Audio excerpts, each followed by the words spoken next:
Alhamdulillah nahmaduhu wa nasta'inuhu wa nastaghfiruh wa na'udzu billahi min syururi anfusina wa min sayyiati a'malina. Man yahdihillahu fala mudilla lahu wa man yudlil fala hadiya lahu. Wa asyhadu an la ilaha illallah wahdahu la syarika lahu wa asyhadu anna Muhammadan abduhu wa rasuluh, amma ba'd. Alhamdulillah teman-teman sekalian, kita bersyukur kepada Allah Subhanahu wa taala di mana pada malam hari ini kita berkumpul di Villa Qolibah ya. Dan tema pada malam hari ini insyaallah itu tentang tarhib Ramadan. Karena bulan Ramadan Allah Subhanahu wa taala syariatkan karena adanya hikmah-hikmah yang agung sekali. Apa itu di antara hikmah dari bulan Ramadan? Yang pertama yaitu ia adalah merupakan bulan kesabaran, melatih kesabaran kita untuk menahan dari sesuatu yang bisa membatalkan puasa. Kesabaran yang dimaksud di sini yaitu kesabaran yang bersifat apa? Ya, badan kita. Di mana kita sabar untuk tidak makan, kita sabar untuk kita tidak minum, kita sabar untuk menahan syahwat jima, ya. Ini sebetulnya kesabaran yang bisa dikatakan yang paling rendah. Karena para ulama mengatakan bahwa sabar itu ada 3 tingkatan. Tingkatan yang pertama adalah sabar dalam rangka menaati Allah Subhanahu wa taala. Tingkatan yang kedua adalah sabar untuk meninggalkan kemaksiatan. Kemudian yang terakhir yaitu sabar dalam menghadapi musibah. Lapar, haus, dahaga adalah musibah. Maka Allah Subhanahu wa taala kenapa mensyariatkan hamba-hambanya suruh lapar selama sebulan di siang hari? Karena di sana ada hikmah-hikmah yang luar biasa juga. Apa itu? Yang pertama, kita 11 bulan makan minum. Sementara Rasulullah SAW mengatakan bahwasanya seburuk-buruk bejana untuk dipenuhi adalah perut. Kata Rasulullah SAW, ma mala'a adamiyun wi'a'an syarran min batni. Tidaklah anak Adam memenuhi bejana yang lebih buruk daripada perutnya sendiri. Bayangkan, Rasulullah SAW mengatakan bahwa bejana yang paling buruk untuk dipenuhi adalah perutnya apa? Sendiri. Kenapa? Dari makanan itu banyak penyakit-penyakit, belum lagi racun dan yang lainnya. Maka ini hikmah yang bersifat hissiyah, fisik. Ya. Allah ingin bersihkan di badan kita, dikeluarkan toksin-toksin, racun-racun dari tubuh kita untuk tentunya insyaallah memberikan juga kesehatan dan kekuatan ya di dalam puasa kita. Makanya di Jepang itu ya sedang berjamuran itu namanya rumah puasa untuk pengobatan pengeluaran toksin dari dalam tubuh, di mana mereka di rumah tersebut berpuasa dari semenjak terbit fajar sampai terbenam matahari. Ya. Yang kedua, hikmah yang agung apa? Yaitu bagaimana mensucikan hati kita dengan puasa. Karena dengan kita berpuasa di bulan Ramadan, di setiap hari kita berpuasa, di malam hari kita sholat tarawih. Maka dengan seperti itu Masya Allah memberikan kesucian hati kita. Allah Subhanahu wa ta'ala ketika menyebutkan tentang kewajiban bulan Ramadan, Allah menyebutkan hikmahnya yang agung. Apa itu? Ya ayyuhalladzina amanu kutiba alaikumus shiyam kama kutiba alal ladzina min qablikum la'allakum tattaqun. Ini hikmah. Hai orang-orang yang beriman, diwajibkan atas kalian saum sebagaimana diwajibkan atas orang-orang sebelum kalian. Agar apa? Allah menyebutkan di sini agar kalian bertakwa.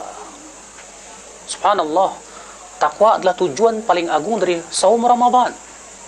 Di mana hakikat takwa itu apa? Kekuatan jiwa untuk melaksanakan ketaatan, menjauhi kemaksiatan. Masya Allah, subhanallah. Di mana orang yang bertakwa ini ya diberikan oleh Allah Subhanahu wa taala banyak sekali keistimewaan bagi orang yang bertakwa. Nah, untuk supaya sampai kepada derajat takwa ini Allah syariatkan untuk kita puasa Ramadan. Kita berpuasa sebulan penuh, subhanallah. Alaika bis-saum fa innahu la mitlalah. Hendaknya kamu beribadah puasa karena ibadah puasa itu tidak ada tandingannya, kata Rasulullah. Bagaimana maksudnya tidak ada tandingannya? Ya, karena di dalam puasa terdapat kesabaran, sementara pahala sabar tidak ada batasannya. Bukankah Allah Ta'ala berfirman, innama yuwaffas sabiruna ajrahum bighairi hisab. Ya, sesungguhnya pahalanya orang yang sabar itu diberikan tanpa batas, Masya Allah. Ya, amalan yang lain ditulis oleh Allah 10 sampai 700 kali lipat, sedangkan untuk saum tidak. Saudara-saudaraku sekalian, ikhwatul Islam, azani Allah wa iyyakum. Ini hikmah yang sangat agung sekali. Membentuk ketakwaan itu bukan perkara yang mudah. Membentuk ketakwaan itu butuh kepada kekuatan fisik, kekuatan jiwa dan hati. Sama kalau kita lagi kois nih ya, lagi sepedaan, baru-baru sepeda sih capek, 7 kilo aja udah capek. Ya, tapi lama-lama karena kita kebiasaan kuat tuh. Bahkan sampai bisa sampai ada orang 100 kilo. Kuat, nggak apa-apa. Kenapa? Ala bisa karena biasa. Cuma pertanyaannya, kenapa kok ada orang yang kalau untuk sepedaan, lari, mau gitu loh. Bahkan sampai ditanjakan, capek-capean pun nggak masalah. Padahal capek banget itu, tanjakan yang sangat itu. Ya, demi untuk mendapatkan apa, Pak? Kenikmatan, kepuasan. Kepuasan apa? Hobi. Ya, mungkin kalau orang yang nggak hobi, dia nggak bakalan merasakannya. Bagi dia apa, ngapain sih capek-capekin diri gitu. Tapi bagi orang yang hobi, ini Masya Allah, kepuasan tersendiri. Saya bisa naik ya sekian tingkat ketinggian dengan jarak sekian, Masya Allah. Ada hobi. Kenapa hobi? Senang. Ya, dari senang itu muncul kemudahan. Makanya kalau kita ingin ya supaya kita bisa sampai kepada derajat takwa ini, harus ada rasa senang dulu ini. Makanya ya akhwat Islam, azani Allah wa iyyakum, yaitu insyaallah kita akan bahas pada pembahasan yang kedua tentang bagaimana supaya kita bisa benar-benar melaksanakan bulan Ramadan ini dengan sebaik-baiknya. Yang jelas, hikmah yang paling agung yang sangat Allah Subhanahu wa ta'ala tekankan dalam Al-Qur'an daripada puasa Ramadan itu apa? Yaitu supaya membentuk jiwa yang takwa. Dan untuk membentuk jiwa yang takwa ini harus dengan menyusahkan diri dulu. Ya, menyusahkan diri dulu. Bayangkan, sebulan penuh puasa, emang nggak capek? Capek, tapi hasilnya luar biasa. Nggak apa-apa, memang segala sesuatu harus susah dulu. Di dunia juga harus susah-susahan dulu. Orang yang pengen dapat harta yang banyak di dunia ini capek, banting tulang, cari duit, baru dapat. Apalagi untuk mendapatkan surga Allah Subhanahu wa ta'ala, untuk membentuk jiwa takwa, memang harus dipaksa hati kita ini. Saudara-saudaraku sekalian, ikhwatul Islam, azani Allah wa iyyakum. Makanya lihat, bapak-bapak lihat kalau memperhatikan mutiara. Mutiara itu ternyata adanya dalam kerang. Tahu tidak, Pak? Butuh berapa tahun kerang itu harus menyiksa dirinya demi untuk membuat mutiara yang sangat indah. Itu minimal 1 tahun. Semakin lama semakin bagus, semakin berkilau. Tapi si kerang itu harus menyiksa dirinya demi untuk membuat sebuah apa? Mutiara-mutiara itu. Setelah si kerang ini menyusahkan dirinya, keluarlah mutiara-mutiara yang berharga sekali. Subhanallah. Demikian pula Bapak sekalian, kalau kita lihat laut, kalau setelah badai selesai terlihat indah sekali. Iya. Kalau badai sudah selesai itu bening laut itu. Demikian pula memang sudah sunatullah untuk mendapatkan kesenangan harus disertai dengan apa? Kesusahan dulu. Maka Allah Subhanahu wa ta'ala syariatkan bulan Ramadan ini nih, puasa 30 hari atau kurang 1 hari. Menyusahkan diri kita untuk berpuasa demi untuk membeningkan hati kita, supaya hati kita lebih indah dari mutiara, supaya hati kita berkilau dengan cahaya iman. Caranya puasa. Subhanallah. Saudara-saudaraku sekalian, bukankah ini sebuah hikmah yang luar biasa sekali dalam kehidupan kita? Karena kesempurnaan manusia bukan dengan banyak makan, saudaraku. Orang yang banyak makan, saya yakin badannya banyak penyakit, badannya gemuk, akhirnya banyak penyakit. Tapi lihat orang-orang yang pengen sehat, ternyata apa? Harus diet. Untuk diet caranya gimana, Pak Dokter? Makannya dikurangi nggak Pak Dokter? Makannya harus dikurangi. Ya, biasa makan 3 piring dikurangi setengah piring. Nggak boleh makan ini. Menahan diri supaya badannya tetap apa? Bugar, ramping, enak. Ternyata supaya itu aja kita harus nyiksa diri. Apalagi untuk mendapatkan predikat takwa. Nggak bisa sembarangan. Makanya saya kemarin itu pas nanjak itu ya, pas capek banget itu. Setelah itu saya mikir, ya Allah, ini nanjak sekitar setinggi ini, ya berusaha kita capek-capek gitu loh untuk bisa nanjak. Kenapa kita tidak berusaha untuk capek untuk mendapatkan surga Allah Subhanahu wa taala? Terkadang ada orang yang goes, tujuan pertamanya sih biar sehat, bisa ibadah. Lama-lama malah tujuan utamanya goesnya bukan ibadahnya, boro-boro gitu. Iya. Dia bisa goes sehari 2 hari, tahajudnya lewat, baca Qur'annya mana? Katanya tujuannya mau ibadah. Iya. Ternyata nggak ada hasilnya. Nah, ini juga bahaya. Berarti melenceng dari tujuan.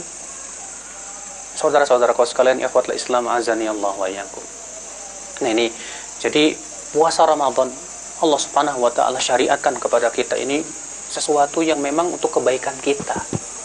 Allah sayang kepada hambanya terkadang dengan cara nyusahin dikit. Nabi Yusuf alaihissalam bagaimana tidak takwa loh. Ternyata Allah sayang loh kepada Nabi Yusuf. Nah, Allah ingin menyelamatkan Nabi Yusuf dari fitnah para wanita bangsawan. Caranya gimana? Di penjara di bawah tanah bertahun-tahun. Selamat Nabi Yusuf dari fitnah. Allah sayang sama Nabi Yusuf. Terkadang Allah sayang kepada hamba dengan cara nyusahin dulu. Tujuannya supaya apa? Supaya dia mau apa? Ya, sadar kembali kepada Allah Subhanahu wa taala. Makanya ulama salaf terdahulu ada yang berkata begini, kami dahulu ketika ditimpa kesusahan kami bisa sabar. Tapi ketika kami ditimpa kesenangan kami tidak bisa sabar. Iya, dengan kesenangan kan kita jadi manja, Pak. Orang terbiasa senang itu terbiasa apa? Nikmat. Terbiasa apa? Terbiasa enak. Sehingga ibadah yang berat dikit aja tes. Ibadah yang berat sedikit aja terkadang ngeluh. Pengennya nyantai, pengennya yang enak, ya. Nah, ini akhirnya akibatnya apa? Ternyata kita tidak sabar di saat diberikan kesenangan.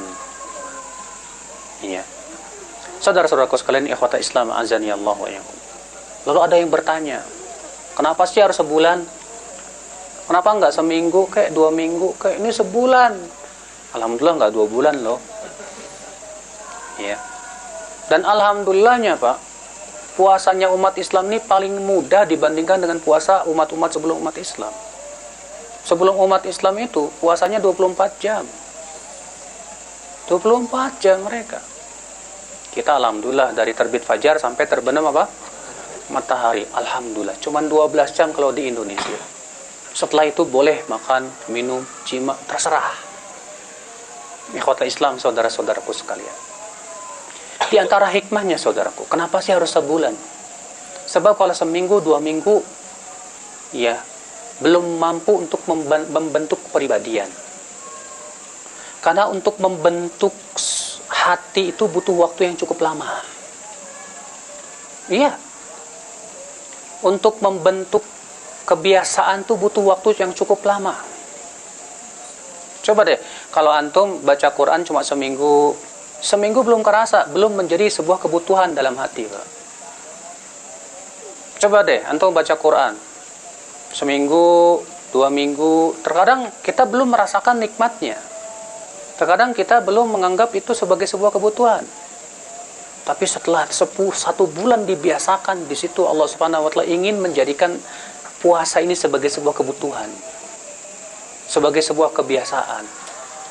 Yang kelak kemudian menjadi sebuah kebiasaan dalam hidup kita. Karena tidak mudah mengasah hati itu, tidak mudah. Gak semudah mengasah pisau. Kalau pisau diasah tajam sebentar.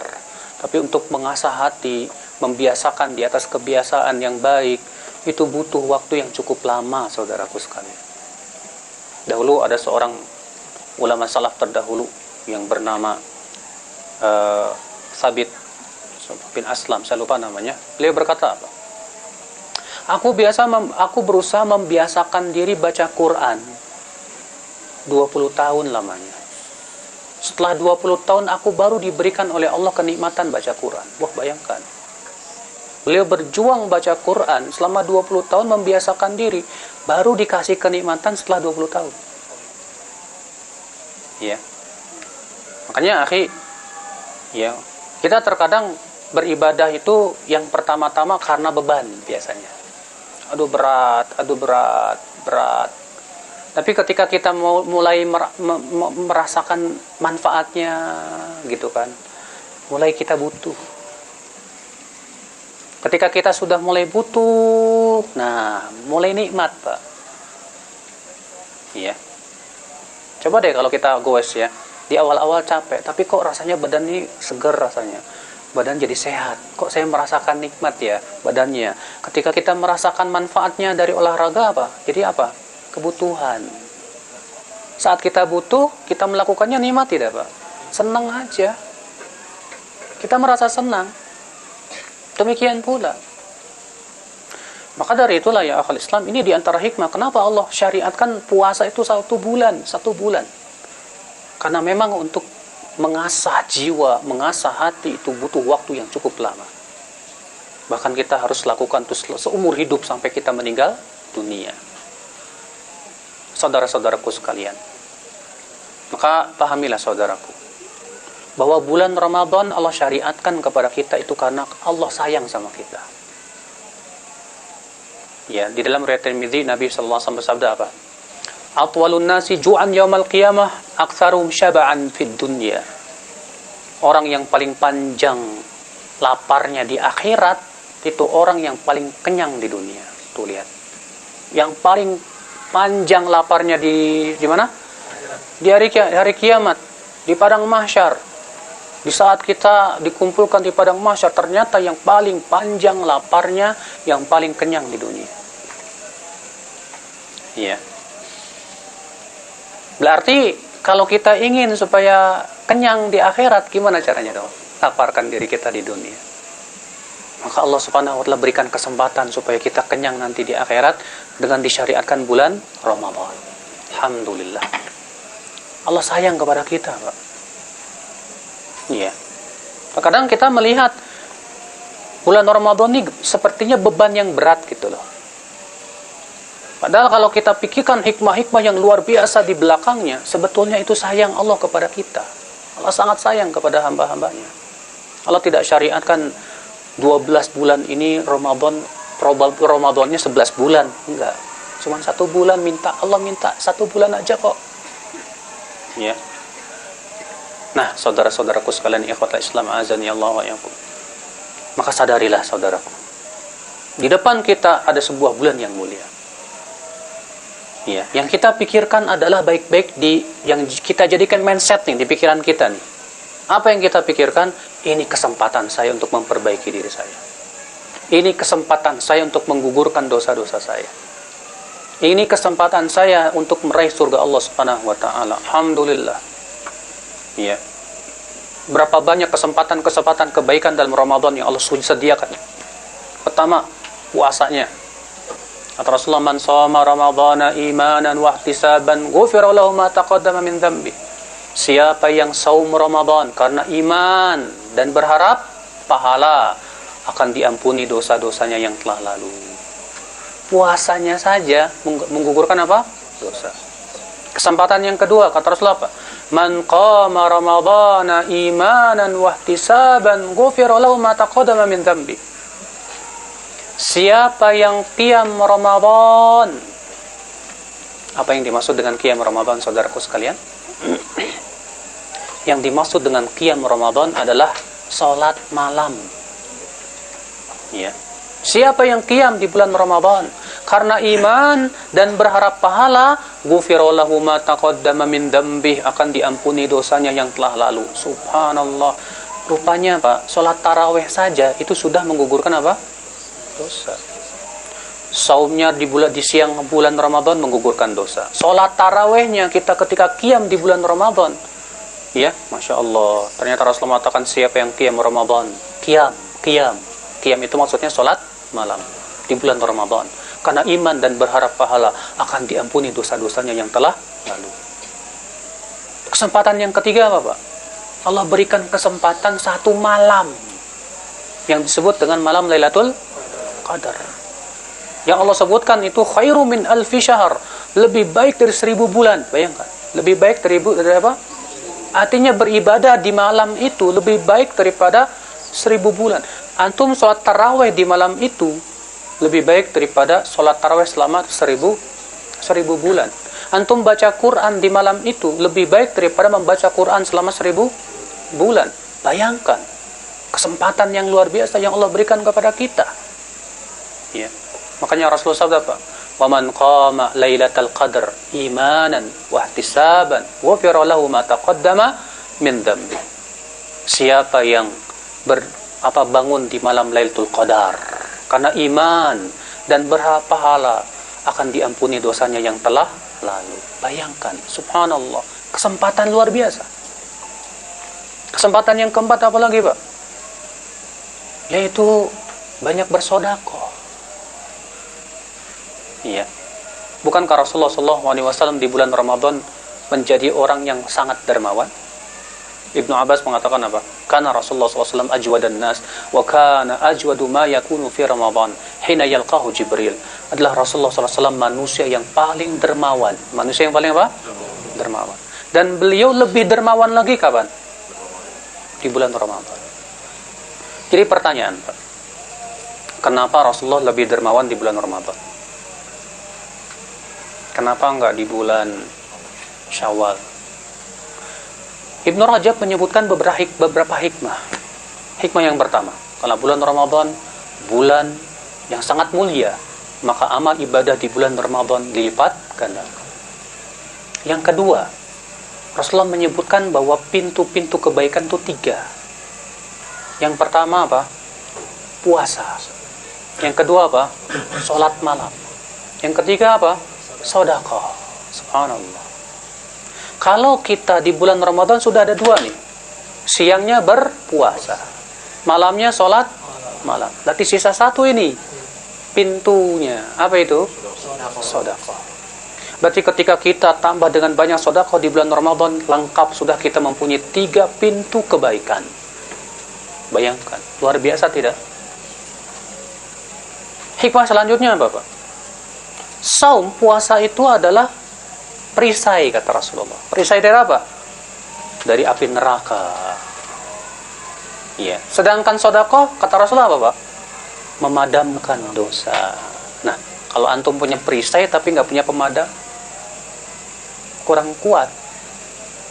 Atau antum punya pemadam tapi nggak punya perisai, kurang kuat. Tapi ketika kita punya pemadam juga, punya perisai juga, luar biasa ini. Memadamkan api nerakanya luar biasa sekali. Ya. Di antara hikmahnya kenapa Rasulullah memperbanyak sedekah di bulan Ramadan, karena di bulan itu banyak orang yang inqita', bersungguh-sungguh dalam ibadah, Pak. Iya. Sehingga sangat dianjurkan untuk banyak sedekah, memberi makan orang-orang yang sedang berpuasa. Makanya Rasulullah mengatakan apa? Man fattara sha'iman kana lahu mithlu ajri fa'ili. Siapa yang memberikan makanan kepada orang yang berbuka puasa, maka pahalanya seperti mendapatkan pahala puasa dia. Luar biasa, subhanallah. Ya kota Islam, azani Allah. Nah, ini diantara hikmah-hikmah, saudaraku, daripada disyariatkannya bulan Ramadan. Wallah, bulan Ramadan ini kalau bisa kita gambarkan bagaikan istana, yang di sana banyak sekali hidangan-hidangan yang luar biasa. Bulan Ramadan ini kalau kita perhatikan, Masya Allah, kasih sayang Allah di sana itu luar biasa sekali.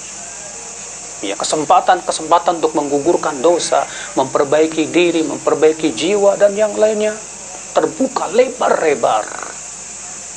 Makanya Rasulullah SAW dan malaikat Jibril mendoakan orang yang masuk bulan Ramadan, kemudian keluar dari bulan Ramadan ternyata belum dapat ampunan, celaka. Kenapa? Karena kesempatan untuk dapat ampunan terbuka lebar. Ini setelah Ramadan selesai belum dapat ampunan, ya. Ini berarti orang ini tidak sungguh-sungguh. Ya. Malaikat Jibril berkata, "Ya Muhammad, qul amin." Wahai Muhammad, katakan amin. Raghima anfu mri'in dakhala alaihi syahrul Ramadan fa kharaja minhu falam yughfar lah. Semoga terhina seorang hamba yang masuk padanya bulan Ramadan, lalu selesai dari bulan Ramadan ternyata belum mendapat ampunan dari Allah Subhanahu wa taala. Saudaraku, maka dari itulah ya akhi, Allah, ibadah Ramadan ini sebetulnya kegembiraan bagi orang-orang yang menginginkan kebaikan. Orang yang menginginkan kebaikan, dia akan rindu Ramadan. Orang yang menginginkan kebaikan, dia akan merasa gembira dengan datangnya bulan Ramadan. Sebutkan dalam riwayat Tirmidzi, Rasulullah SAW sabda apa? "Idza kana awwalul lailatin min Ramadan, sufidati syayatin maradatul jin. Wa ghulliqat abwabun niran wa futihat abwabul jannah wa yunadil munadi, ya baghiyal khair aqbil wa ya baghiyal syarr aqsir. Walillahi utaqa ya minan nar wa dzalika kullu lailah." Kata Rasulullah sallallahu alaihi wasallam apa? Kata Rasulullah, apabila malam pertama dari bulan Ramadan, setan-setan diikat. Yang dimaksud dengan setan-setan di sini Rasulullah itu menjelaskan ya, maradatul jin, jin-jin durhaka. Jadi semua jin diikat enggak? Tidak semua jin diikat. Yang Rasulullah sebutkan dalam hadis tersebut, maradatul jin. Siapa maradatul jin? Itu jin-jin yang durhaka. Ya. Kata Rasulullah apa? Pintu-pintu surga dibuka, pintu-pintu neraka ditutup. Dan akan ada yang menyeru, wahai orang-orang yang menginginkan kebaikan, kemarilah. Wahai yang menginginkan keburukan, tahanlah. Dan setiap malam bulan Ramadan, Allah memerdekakan hamba-hambanya dari api neraka. Subhanallah, subhanallah. Bayangkan Pak, bayangkan kasih sayang Allah di bulan Ramadan ini. Bayangkan kesempatan yang Allah berikan di bulan Ramadan ini.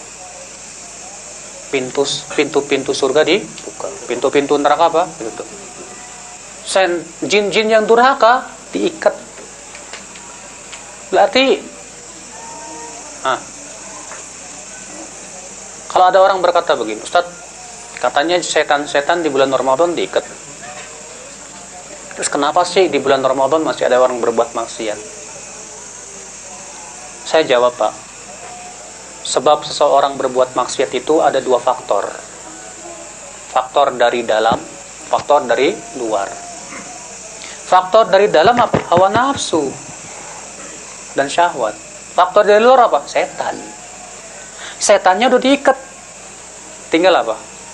Hawa nafsu.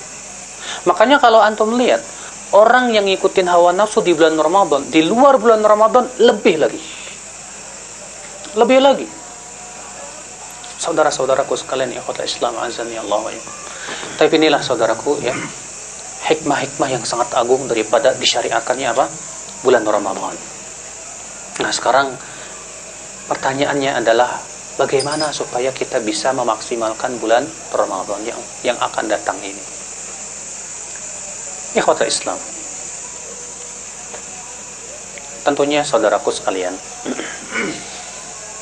Allah akan bantu kita kalau kita mau membantu diri kita sendiri.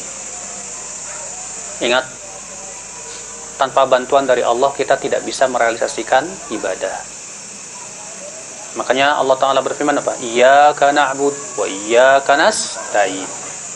Hanya kepada Engkau ya Allah kami beribadah, dan hanya kepada Engkau ya Allah kami minta pertolongan. Kata Syekh Utsaimin apa? Kenapa Allah menyebutkan yang pertama ibadah dulu, yang kedua isti'anah, minta tolong? Apa rahasianya? Karena ibadah berat dan kita butuh pertolongan dari Allah. Maka kita minta tolong kepada Allah supaya kita bisa melaksanakan ibadah.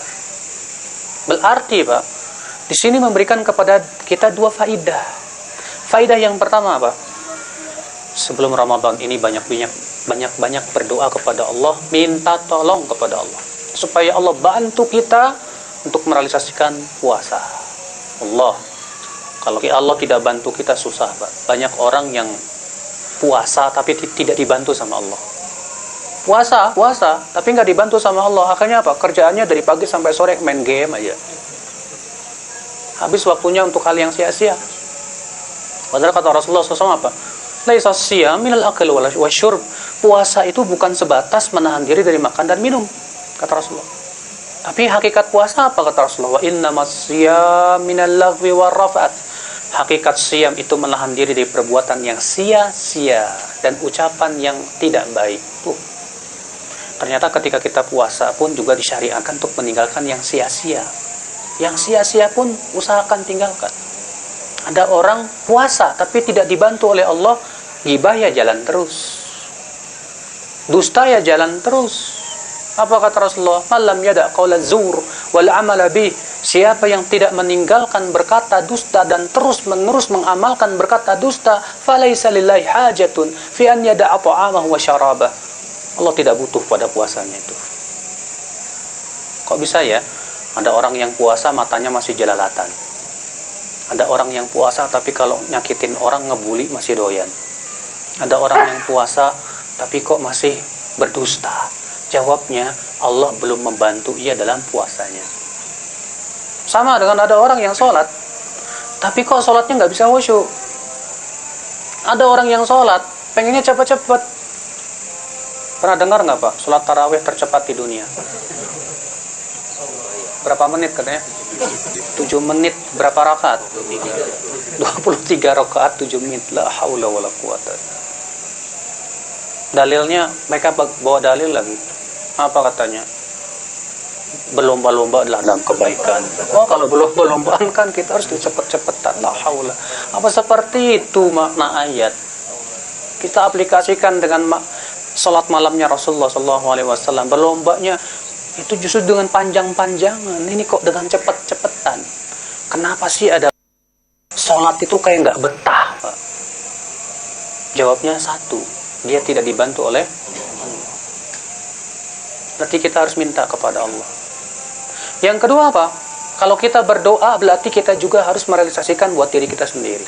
Karena Allah berfirman apa? Innallaha la yughayyiru ma biqaumin hatta yughayyiru ma bi anfusihim. Allah tidak akan merubah suatu kaum sampai mereka merubah dirinya sendiri. Kalau kita berdoa kepada Allah, ya Allah tolong saya dalam puasa saya. Jangan cuma berdoa, Pak, tapi ada usaha. Setelah berusaha baru apa? Baru Allah realisasikan doa kita. Bagaimana Maryam minta tolong kepada Allah di saat beliau mau melahirkan. Mau melahirkan tidak ada orang yang bantu. Maryam minta kepada Allah pertolongan kemudahan, tapi Allah menyuruh usaha dulu. Apa kata Allah kepada Maryam? Wa huzzi ilaiki bijid'in nakhlati tusaqitu alaiki ruqaban janiyya. Goyangkan pohon kurma itu kepadamu. Maka pohon itu akan menjatuhkan buahnya yang ranum. Padahal kalau antum goyangin tuh pohon kurma mana goyang, Pak? Enggak goyang. Tapi maksudnya Allah menyuruh Maryam usaha dulu. Bukan cuma berdoa tapi usaha. Kita berdoa kepada Allah, ya Allah bantu, ya Allah bantu. Tapi kita nggak ada usaha juga, percuma. Sambil berusaha, Allah akan bantu insya Allah. Bagaimana usaha kita? Yang pertama, sebelum Ramadan kita banyak mensucikan hati. Dengan cara banyak istighfar dan taubat. Karena di antara perkara yang membuat kita berat dalam ibadah itu dosa, Pak. Dosa itu memberatkan hati dan melemahkan hati. Makanya kata Ibnu Qayyim rahimahullah, beliau mengatakan apa? Ad-dzunub tud'iful qulub. Dosa itu melemahkan hati selemah-lemahnya. Makanya orang yang paling lemah hatinya orang yang paling banyak dosanya. Orang yang tidak beriman kepada Allah dan kehidupan akhirat hatinya paling lemah, apa? Mereka orang yang paling tidak sabar di saat menghadapi musibah. Mereka orang yang paling lemah hatinya. Orang yang paling kuat hatinya siapa? Orang yang paling bening hatinya dalam beribadah kepada Allah Subhanahu wa taala. Orang yang banyak berbuat dosa, lihat. Antum kira orang yang banyak berbuat dosa ibadahnya hebat? Enggak. Orang yang banyak berbuat dosa lemah ya dari ibadah. Lemah. Untuk berzikir saja susah. Orang yang hatinya dipenuhi dosa, bahkan untuk menyebut nama Allah aja berat. Bisanya ngomongnya apa? Yang di atas. Tuhan yang Maha Kuasa. Untuk menyebut Allah, Allah jadikan lisannya keluh. Berat. Akibat dosa-dosa dia. Kenapa? Karena Allah tidak suka dia. Allah jadikan hatinya itu tidak suka untuk menyebut Allah. Ya. Kenapa? Karena hatinya penuh dosa. Ya, maka dari itulah dengan datang bulan Ramadan, kita banyak istighfar, banyak taubat kepada Allah Subhanahu wa taala. Segera kita tinggalkan dosa-dosa supaya apa, di bulan Ramadan ini Allah berikan kekuatan. Inilah di antara hikmahnya kenapa sih Rasulullah SAW sebelum Isra Mi'raj dibersihkan dulu apa? Jantungnya. Kisahnya masyhur kan? Rasulullah sebelum dibawa ke langit itu ya, beliau dibelek, dikeluarkan jantungnya, dicuci dengan air Zam-Zam, kemudian dimasukkan lagi, dipenuhi dengan iman. Kata sebagian ulama, ini memberikan faidah bahwa kalau kita mau bermunajat kepada Allah, berarti persiapkan dengan hati yang bersih. Ya. Ini dia Ramadan mau datang, sementara hati kita masih cinta dunia. Saya yakin, Pak, puasanya berat. Iya. Yang dia pikirin, wah, gue nggak bisa kuliner lagi, ya nggak bisa makan siang lagi, nggak bisa enak-enakan lagi. Nah, ketika hati kita condongnya ke situ, disitulah kita akan memandang Ramadannya apa? Berat. Kenapa? Karena hati kita masih dikotori dengan cinta dunia. Ya, di bulan Ramadan saya nggak bisa goes lagi. Ya. Kenapa? Karena dia nganggap goes segala-galanya. Bagi dia goes ini inti hidupnya seakan-akan. Akhirnya dia memandang Ramadan berat. Kenapa kok ada orang bisa melihat Ramadan itu dengan pandangan yang berat, Pak? Jawabnya itu, hatinya masih banyak kotorannya. Entah itu kotoran dosa, kotoran cinta dunia berupa syahwat. Entah itu syahwat itu berupa makanan, berupa harta, berupa kesenangan, berupa hobi, ataupun yang lainnya, yang mungkin dia tidak bisa lakukan di bulan Ramadan. Apalagi kalau pecinta kuliner itu, di bulan Ramadan payah itu. Ya. Saudara-saudaraku sekalian, ikhwatul Islam. Makanya ini dia, kita masih ada kesempatan ini untuk memperbaiki diri dulu.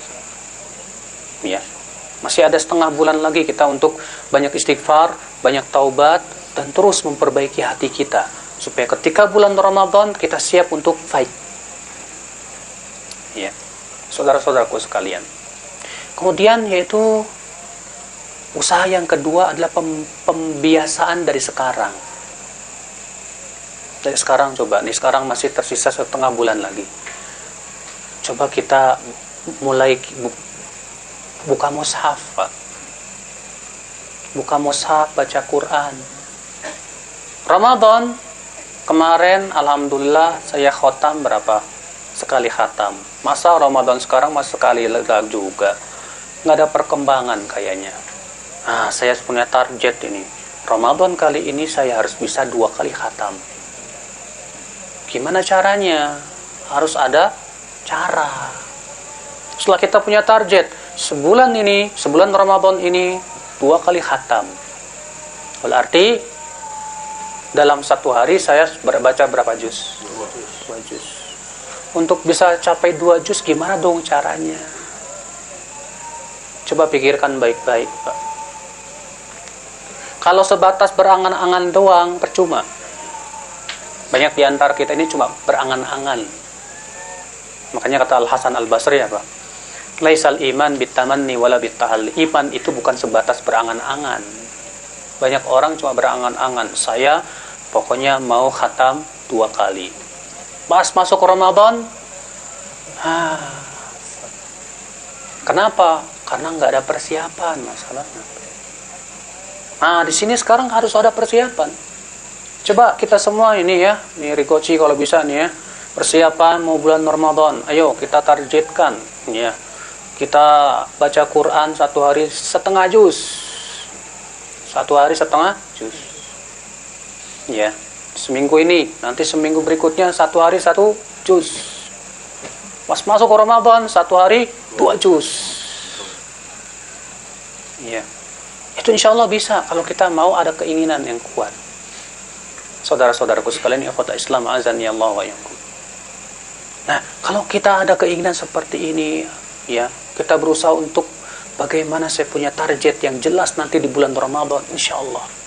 Allah bantu asal ada keinginan yang kuat dan usaha, ya ikhwata Islam azani Allah wa iyyakum. Allah bantu insya Allah. Ya. Kalau dulu bulan Ramadan habis siangnya buat apa sih? Buat tidur. Wah, kayaknya nggak bagus. Tapi kan Ustaz tidur ibadah kalau Ramadan. Dhaif hadisnya, Pak. Iya. Jadi gimana dong? Jadi bulan Ramadan kita usahakan cari cara bagaimana bisa maksimal dalam kebaikan. Kalau sendirian aja nggak bisa, cari teman yang sama-sama punya visi yang sama. Gimana caranya ya bulan Ramadan ini manfaat nih? Gimana dong? Iya, yaudah yuk kita baca kitab tafsir aja yuk. Saling bergantian, kamu ini nggak apa-apa deh, sehari 1 jam, nanti besok 2 jam, atau ada acara lain atau cara lain. Bagaimana? Tapi kalau kita bisa, saya mau sendirian aja, saya mau target, saya paksa untuk baca Quran. Bagus sekali, alhamdulillah. Nah, saudara-saudaraku sekalian, ikhwata Islam azani Allah. Yang jelas, akhi, yang pertama harus ada keinginan dulu. Sebab kalau tidak ada keinginan, sulit. Ya, kekuatan keinginan ini yang sulit untuk dimunculkan. Sebab ketika keinginannya lemah, akan menghasilkan apa? Kemampuan yang lemah, ibadah yang lemah. Kenapa? Tidak ada keinginan masalahnya. Makanya kata Imam Ibnu Qayyim rahimahullah, di dalam tubuh manusia itu ada 2 kekuatan dalam diri manusia itu. Kekuatan yang pertama kekuatan iradah, keinginan. Yang kedua kekuatan ilmu. Ada orang menginginkan kebenaran tapi nggak punya ilmunya, dapat nggak, Pak? Nggak dapat. Ada orang punya ilmu tapi tidak ada keinginan untuk mendapatkan kebenarannya. Dia ada kesempatan untuk menuntut ilmu, ada, tapi tidak ada keinginan. Dapat nggak, Pak? Nggak dapat. Maka kita harus punya 2 keinginan. Nah ini saudara-saudaraku sekalian, ikhwatul Islam azani Allah wa iyyakum. Iya.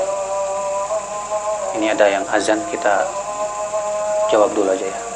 Sebentar. Nah. Iya. Usaha yang selanjutnya itu dengan cara pembiasaan. Membiasakan dari sekarang. Kita mulai dari sekarang, start dari sekarang. Buang kata-kata nanti. Karena nanti itu terkadang ini jadi momok ya. Musuh kita bersama bagi para penuntut ilmu itu kata-kata nanti, Pak. Ada orang mau berbuat kebaikan gara-gara kata nanti apa? Nggak jadi terus. Ada kesempatan hari ini, nantilah besok. Pas besok datang bilangnya apa? Nanti. Sampai kapan? Makanya kita jangan sampai punya tertipu dengan kata nanti. Kita harus punya prinsip, sekarang ada kesempatan, sekarang juga saya ambil. Ya. Kalau saya berkata nanti belum tentu ada waktunya.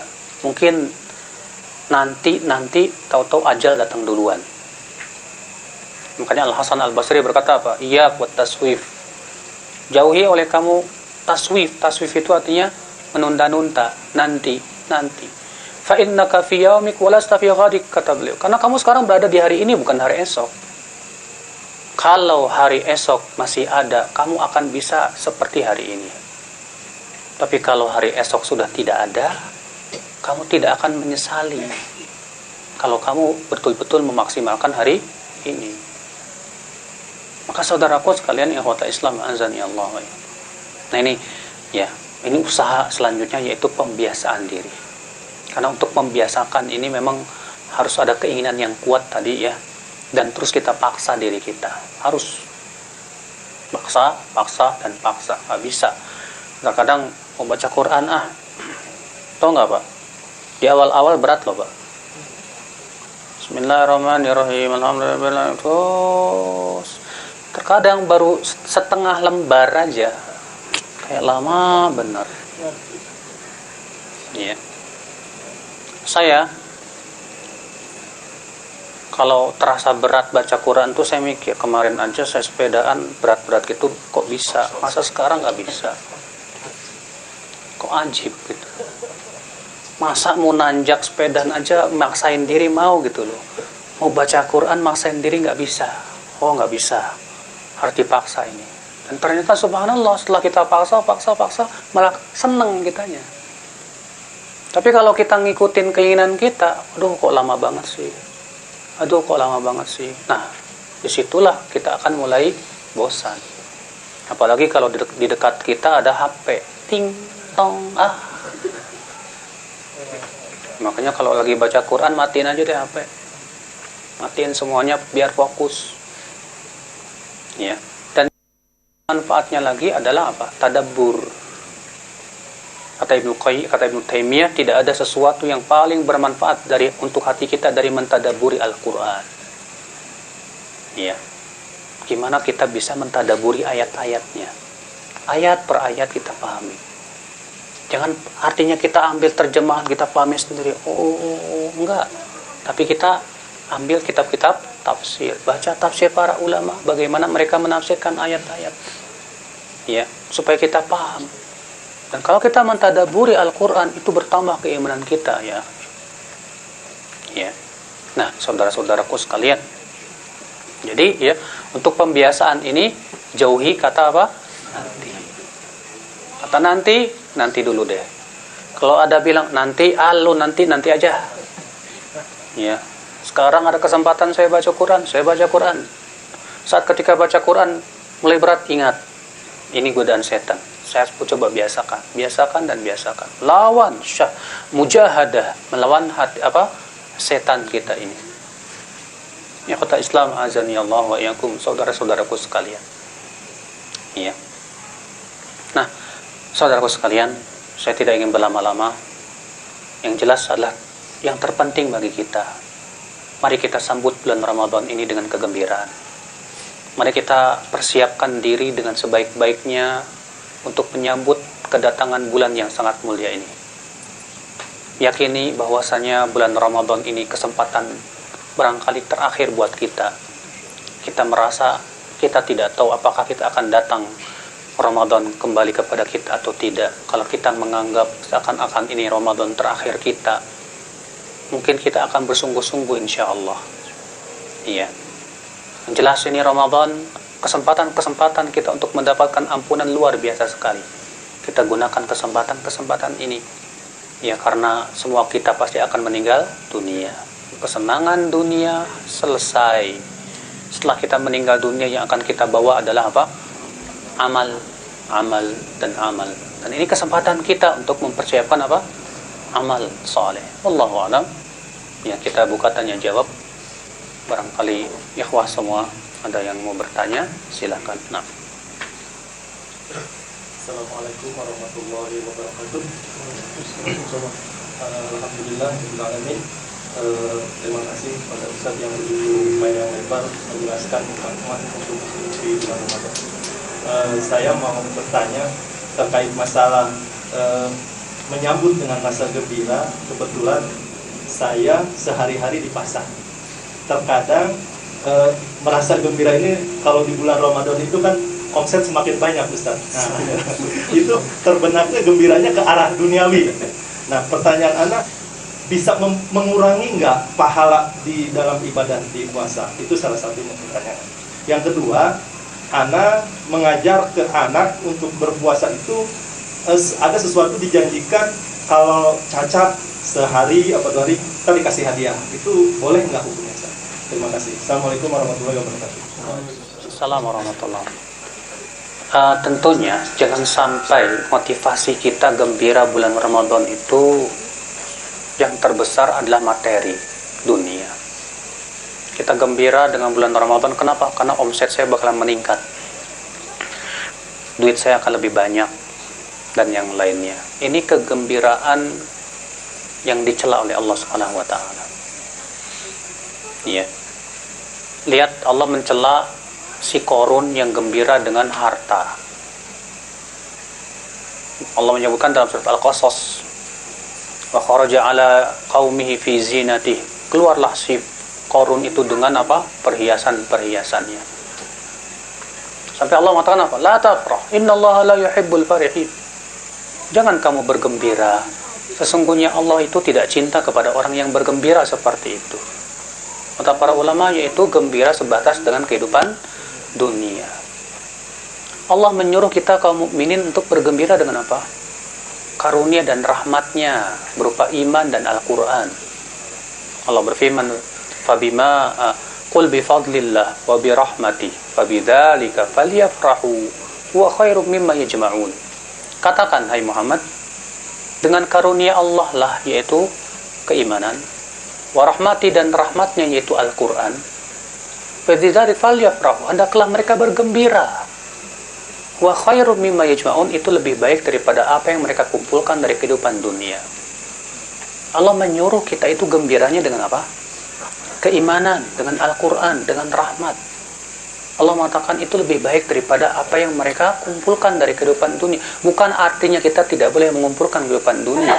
Bukan artinya kita tidak boleh gembira ketika mendapatkan harta. Tidak. Tapi kegembiraan kita dengan iman dan Al-Quran lebih daripada kegembiraan kita dari itu. Makanya Rasulullah SAW bersabda ketika mensifati seorang mukmin apa? Man sarratu hasanatu wa asa'atu sayyi'atu fahuwa mu'min. Siapa yang merasa gembira dengan amal kebaikannya dan merasa sedih dengan amal keburukannya, itu tandanya ia seorang mukmin. Ada pesawat ya? Pesawat lewat. Jadi seorang mukmin itu gembiranya dengan apa? Dengan amal kebaikan, dengan amal saleh. Kalau kita pikirkan yang pertama, harta itu memperberat hisab pada hari kiamat. Ya tidak, Pak? Harta itu akan ditanya nanti pada hari kiamat. Ya tidak, Pak? Baik. Sesuatu yang memberatkan hisab kita, masa kita gembira banget sih? Antum gembira enggak? Alhamdulillah hisab saya tambah berat. Atau seharusnya kita bersedih hati, punya tanggung jawab, ya Allah, ini harta yang engkau berikan kepadaku, pasti engkau tanya, apa jawabanku nanti pada hari kiamat. Kita bingung. Tapi kalau antum niatkan dari awal, saya dengan banyak omset ini mudah-mudahan semakin banyak bisa bersedekah di bulan Ramadan. Nah, ini luar biasa. Alhamdulillah Ramadan datang. Insya Allah mudah-mudahan dengan batangan Ramadan ini banyak pemasukan. Saya pengen banyak infak, memberi makan orang-orang yang berbuka puasa. Alhamdulillah. Nah, ini yang harus kita lakukan. Sehingga kegembiraan kita itu ada manfaatnya. Adapun hanya sebatas gembira mendapatkan harta, itu bukan sesuatu yang terpuji di sisi Allah Subhanahu wa taala. Allah. Yang kedua, kalau saya memberikan iming-iming ke anak, nanti kalau kamu puasanya cacat ya, full dikasih hadiah, boleh tidak boleh, tidak apa-apa. Anak-anak kecil terkadang harus kita kasih dulu motivasi. Nggak apa-apa dengan diberikan harta, tapi tetap kita ingatkan untuk keikhlasan. Dilatih terus keikhlasan. Supaya jangan sampai nanti sampai gedenya puasanya pengennya dapat hadiah. Nah, ini bahaya. Maka si anak ini juga tetap harus diingatkan tentang pentingnya apa? Keikhlasan dan keikhlasan. Iya, Allahu a'lam. Assalamualaikum warahmatullahi wabarakatuh. Assalamualaikum warahmatullahi wabarakatuh. Ustaz, terkait dengan akan datangnya di bulan Ramadan, itu hampir kebanyakan kaum muslimin melakukan nisfu Sya'ban. Apakah ada contohnya? Kedua, apakah tujuan daripada 10 hari terakhir di bulan Ramadan untuk i'tikaf? Apakah itu ada contohnya? Terima kasih Ustaz. Assalamualaikum warahmatullahi wabarakatuh. Assalamualaikum warahmatullahi wabarakatuh. Nisfu Sya'ban, terjadi perselisihan para ulama tentang keutamaannya. Sebagian ulama mengatakan bahwa malam nisfu Sya'ban adalah malam yang mulia. Berdasarkan sebuah hadis Nabi SAW bersabda, ya, idza kana lailatun nisf min Sya'ban ittala Allahu ala ibadihi. Apabila malam nisfu Sya'ban, Allah akan menengok hamba-hambanya. Fayaghfiru lahum, lalu Allah mengampuni dosa-dosa mereka kecuali 2 orang, Yang pertama orang musyrik, yang kedua orang yang sedang bertengkar dengan saudaranya. Iya. Nah, hadis ini diikhtilafkan para ulama tentang statusnya, apakah ia sah atau tidak. Ada yang mendhaifkan, ada yang menghasankan, bahkan ada yang mensahihkan. Syekh Albani rahimahullah berpendapat bahwa hadis ini ya sah dan ada asalnya, di mana jalannya banyak sekali. Memang kalau kita perhatikan hadis ini jalannya sangat banyak sekali. Sangat banyak ya, sehingga wallahu alam bisa naik kepada derajat hasan. Iya. Namun apakah ada ibadah khusus di malam nisfu Sya'ban? Tidak ada. Imam Nawawi ketika ditanya tentang sholat nisfu Sya'ban, beliau menjawab alhamdulillah. Ya, waktu itu beliau ditanya tentang sholat nisfu Sya'ban dan sholat raghaib, yaitu sholat di malam Jumat pertama di bulan Rajab yang berjumlah 1000 rakaat. Kata beliau, alhamdulillah fa inna hataini sholataini lam yarid fihi haditsun sahihun wala amila bi salaful ummah fahuma bid'atani madmumatan. Kata beliau, dua solat ini tidak ada satupun dalil yang sahih yang menunjukkannya, tidak pula dilaksanakan oleh generasi terdahulu, maka keduanya bid'ah yang tersesat, tercela. Ini Imam Nawawi rahimahullah. Padahal Imam Nawawi mengatakan bahwa bid'ah itu ada bid'ah hasanah, bid'ah dhalalah, tapi beliau menyatakan bahwa ini termasuk bid'ah dhalalah. Kenapa alasannya? Karena tidak ada hadis yang sahih, tidak pula ada amalan para salafus saleh. Sehingga beliau mengatakan berarti ini bid'ah yang sesat, yang tercela. Yang mengingkarinya, kata beliau, diberikan pahala oleh Allah Subhanahu wa taala. Berarti ya, tidak ada amalan khusus di malam tersebut. Adapun yang pertanyaan yang kedua tentang apa hikmah daripada i'tikaf. Kenapa kita disyariatkan tentang i'tikaf, di mana Nabi SAW mencontohkan i'tikaf di 10 hari terakhir. Hikmah yang pertama, saudaraku, adalah untuk berusaha mencari malam Lailatul Qadar. Hikmah yang kedua, supaya kita lebih bersungguh-sungguh lagi dengan semakin mendekati batas finish. Coba, kalau antum sedang balap lari, semakin dekat finish semakin kenceng apa semakin loyo? Pasti semakin kenceng, sekuat tenaga. Ya, seharusnya begitu. Ini bagi orang, ini khusus bagi para pelomba aja. Bagi orang yang tidak berlomba tidak. Kalau kita merasa kita pelomba, berarti semakin mendekati garis finish, semakin kita bersungguh-sungguh. Kalau kita lakukan itu berarti memang kita sedang berlomba. Tapi kalau ternyata mendekati garis finish malah tenang, anteng, malah berarti artinya kita bukan jiwa pelomba dan bukan sedang berlomba. Sementara Allah memerintahkan kita berlomba-lomba, tidak? Fastabiqul khairat, berlomba-lombalah dalam kebaikan. Afi dzalika falyatanafasil mutanafisun. Untuk itulah orang-orang yang berlomba itu berlomba-lomba, bersaing. Nah, saudara-saudaraku sekalian, ikhwatul Islam, nah, ini diantara hikmah-hikmahnya yang agung ya. Allahu a'lam.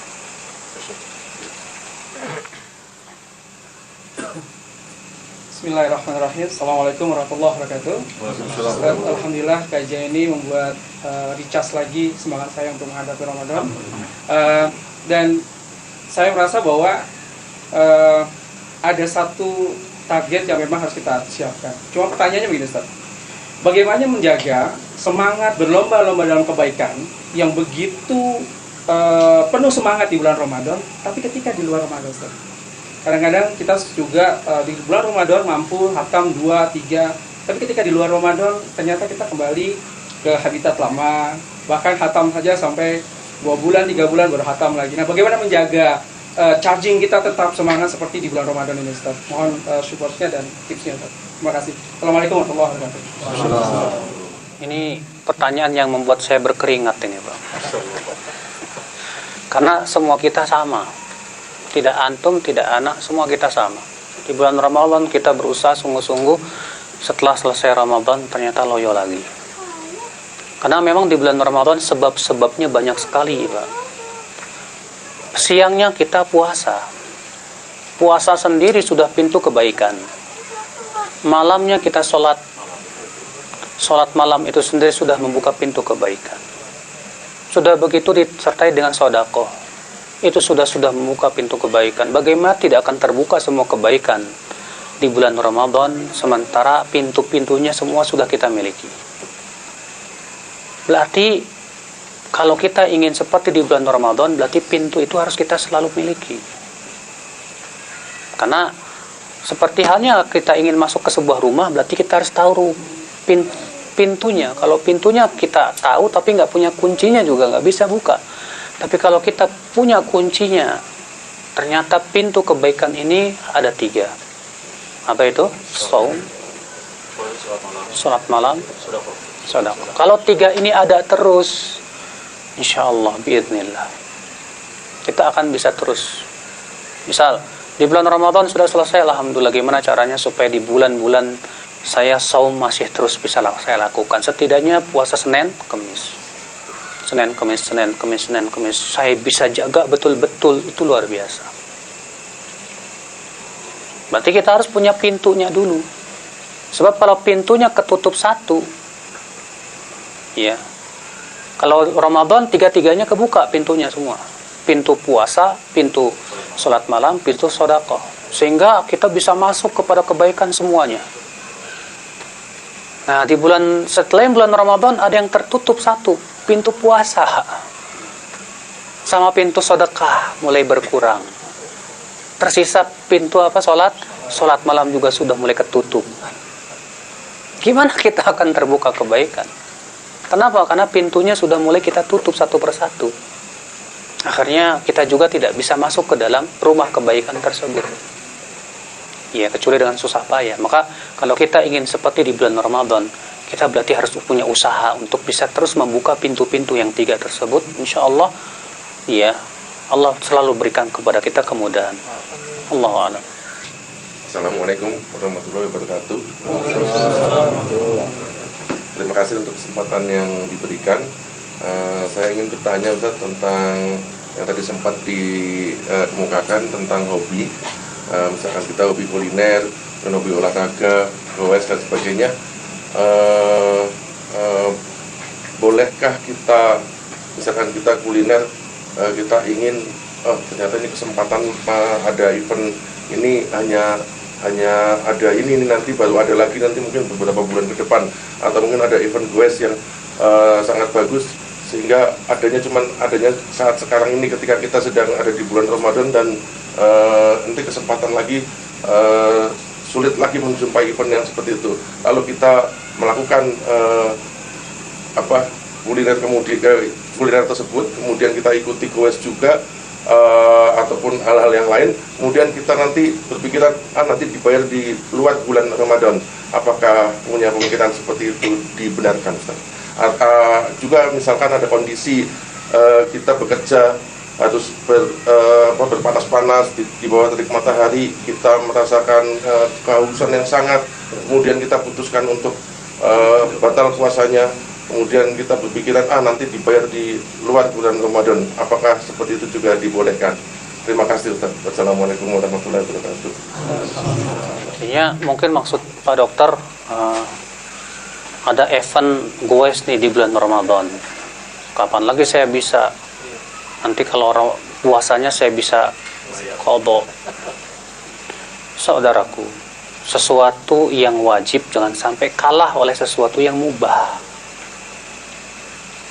Ya. Masa kita mau bela-belain yang mubah, kemudian kita tinggalkan yang wajib? Ini sebuah ketertipuan. Dan ini bukan udzur syar'i. Ya. Maka dari itu tidak diperkenankan hal seperti ini. Maka dari itu, kalau misalnya perkara itu adalah perkara yang memang wajib juga dan maslahatnya sangat besar. Misal, saya harus mencari nafkah. Sementara mencari nafkah hukumnya apa? Wajib. Di bulan Ramadan kalau saya bersungguh-sungguh ibadah tanpa mencari nafkah, dari mana saya akan bisa makan? Sulit. Akhirnya terpaksalah dia harus mencari nafkah, dan ternyata mencari nafkahnya berat sekali. Dia tukang kuli bangunan. Karena memang skillnya di situ, kemampuan juga di situ. Bagaimana ini? Nah, di sini ya akal Islam, ya, permasalahan yang sungguh butuh kepada ijtihad dan bertanya kepada para ulama. Ada seorang supir yang dia memang juga berat, harus nyupir dua antar provinsi. Kalau dia nggak nyupir, dari mana saya dapat duit? Dari mana saya bisa makan? Sementara cari nafkah, hukumnya apa? Wajib. Maka ini darurah. Dan kaidah usul fikih mengatakan ad-darurah tubihul mahdhurat. Sesuatu yang darurat membolehkan perkara yang terlarang. Bagaimana lagi? Maka ya, kalau memang tidak ada lagi alternatif lain yang mubah yang bisa dia lakukan kecuali yang itu, ya sudah, laksanakanlah dan qadha di bulan-bulan yang lain setelah bulan Ramadan ini. Allahu a'lam, semoga yang saya sampaikan pada malam hari ini bermanfaat ya. Mudah-mudahan kelihatannya udah pada ngantuk ini, udah pada malam, udah pada lapar juga. Baik, wabillahi taufik, subhanakallah bihamdik, syahadu an la ilaha illa anta astaghfiruka wa atubu ilaik. Wassalamualaikum warahmatullahi wabarakatuh.